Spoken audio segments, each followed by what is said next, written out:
प्रिय विद्यार्थियों नमस्कार। मैं professor Anuradha Gupta, government college Kotputli. आज के इस वीडियो लेक्चर में हम बीए पार्ट फर्स्ट ईयर के पेपर फर्स्ट भारत का इतिहास के अंतर्गत मगध का नंदों तक उत्कर्ष का अध्ययन कर रहे हैं। विद्यार्थियों, इससे पूर्व मैंने आपको मगध साम्राज्य के अंतर्गत हर्यक वंश के शासक बिंबिसार के विषय में बताया था। बिंबिसार के बाद उसका पुत्र अजातशत्रु 493 ईस्वी पूर्व में गद्दी पर बैठा और उसने 461 ईस्वी पूर्व तक शासन किया। बिंबिसार बड़ा ही उत्कृष्ट साम्राज्यवादी था और उसने प्रारंभ से ही विस्तारवाद की नीति अपनाई। अजातशत्रु ने भी बिंबिसार के ही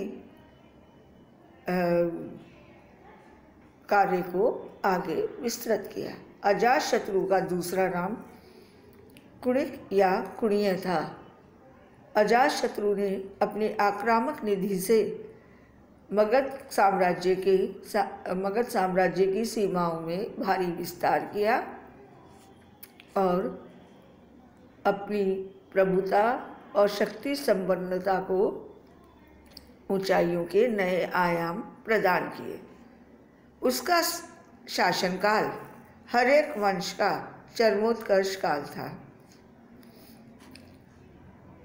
सर्वप्रथम उसका संघर्ष कौशल साम्राज्य से हुआ।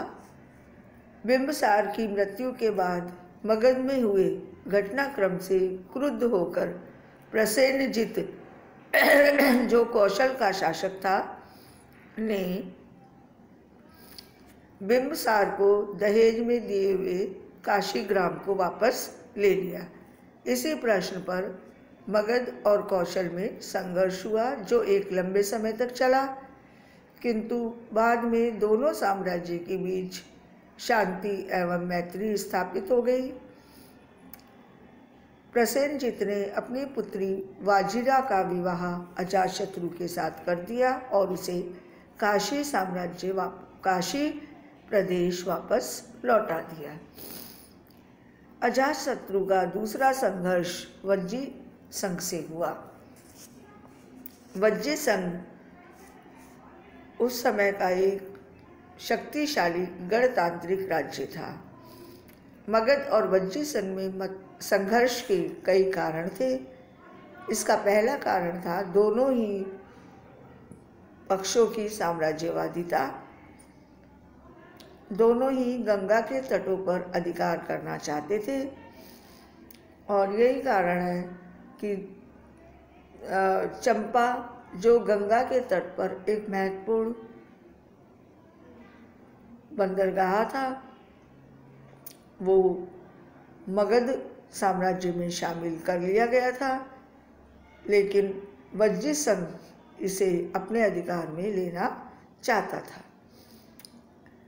दूसरा कारण था जिसका पता हमें बौद्ध स्रोतों से चलता है। बौद्ध ग्रंथ सुमंगल विलासिनी से ज्ञात होता है कि दोनों राज्यों के मध्य रत्नों की एक खान थी, लेकिन दोनों ही राज्य इस पर अधिकार करना चाहते थे। दोनों के मध्य एक दीर्घकालीन संघर्ष हुआ। इस संघर्ष में छल और कपट से अजातशत्रु ने वज्जी संघ को पराजित कर दिया। अजातशत्रु ने बड़ी सेना के साथ वज्जी संघ पर आक्रमण किया था। हमें जैन ग्रंथ भगवती सूत्र से पता चलता है कि इस युद्ध में अजातशत्रु ने 2 नवीन युद्ध यंत्रों का प्रयोग किया, महाशिलाकंटक एवं रथमूसल।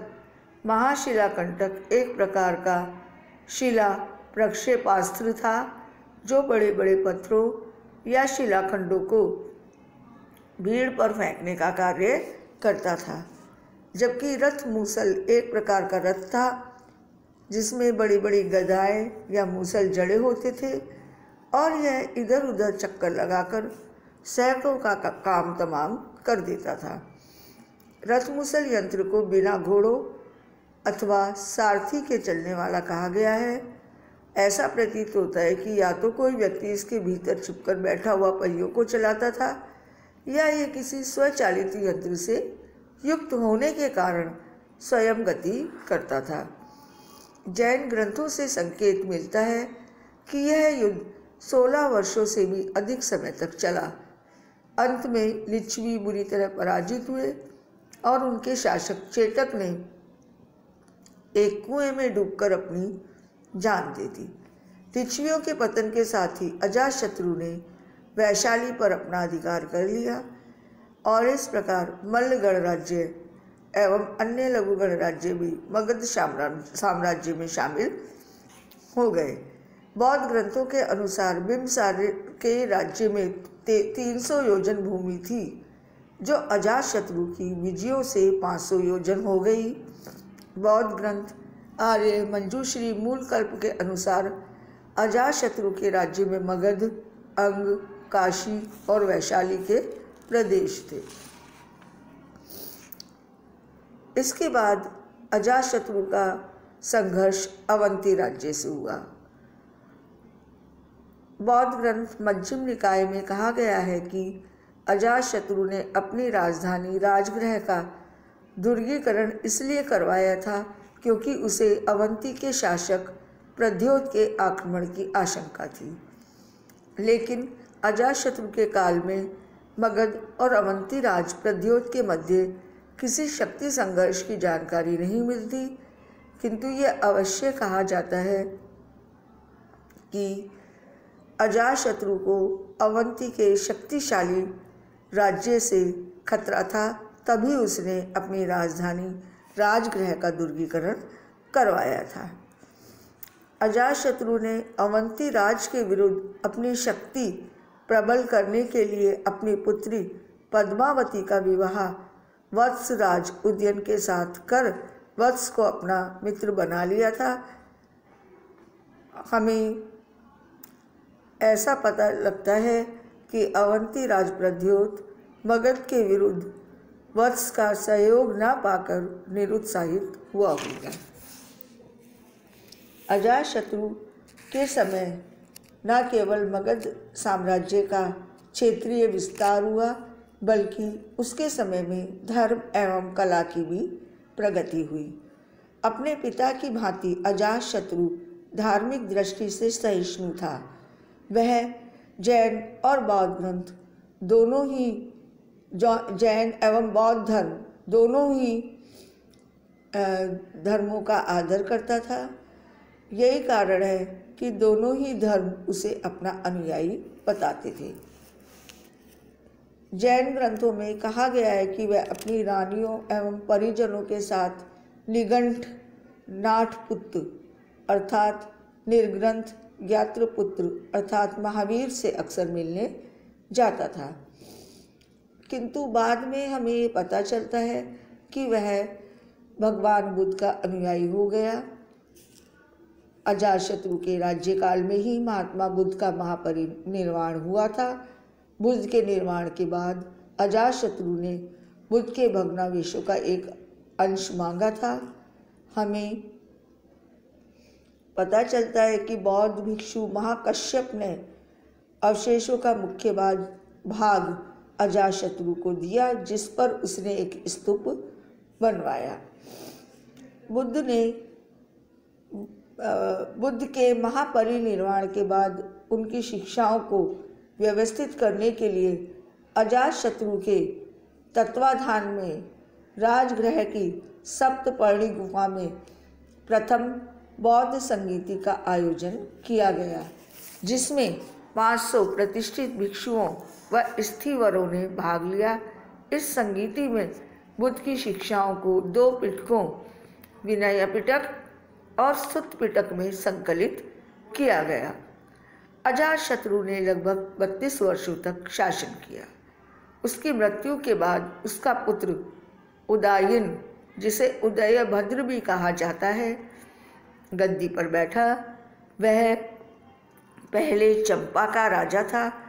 उसने 461 ईस्वी पूर्व से 445 ईस्वी पूर्व तक शासन किया। उदयी का शासनकाल ज़्यादा उल्लेखनीय नहीं रहा। उसने अजातशत्रु द्वारा पाटली गांव में बनवाए गए दुर्ग को एक विस्तृत नगर का रूप प्रदान किया और उसे मगध की राजधानी बना दिया। यही नगर पाटलिपुत्र के नाम से प्रसिद्ध हुआ। मगध राज्य के केंद्र में स्थित होने के कारण पाटलिपुत्र नई राजधानी के लिए सही जगह थी। यह गंगा और सोन नदियों के संगम पर स्थित होने के कारण व्यापारिक और सामरिक दृष्टि से महत्वपूर्ण था। उदयन जैन धर्म का अनुयायी था। उदयन की मृत्यु के बाद हमें पता चलता है कि उसके 3 उत्तराधिकारी अनिरुद्ध, मुंडक और नागदाशक हुए, जिन्होंने 445 ईस्वी पूर्व से 412 ईस्वी पूर्व तक शासन किया। आगे चलकर शिशुनाग नामक एक योग्य अमात्य जो था, वो मगध साम्राज्य की गद्दी पर बैठा और मगध में एक नए साम्राज्य का, एक नए वंश की स्थापना हुई, जिसे शिशुनाग वंश कहा जाता है। अगले लेक्चर में हम इसी शिशुनाग वंश का अध्ययन करेंगे। धन्यवाद।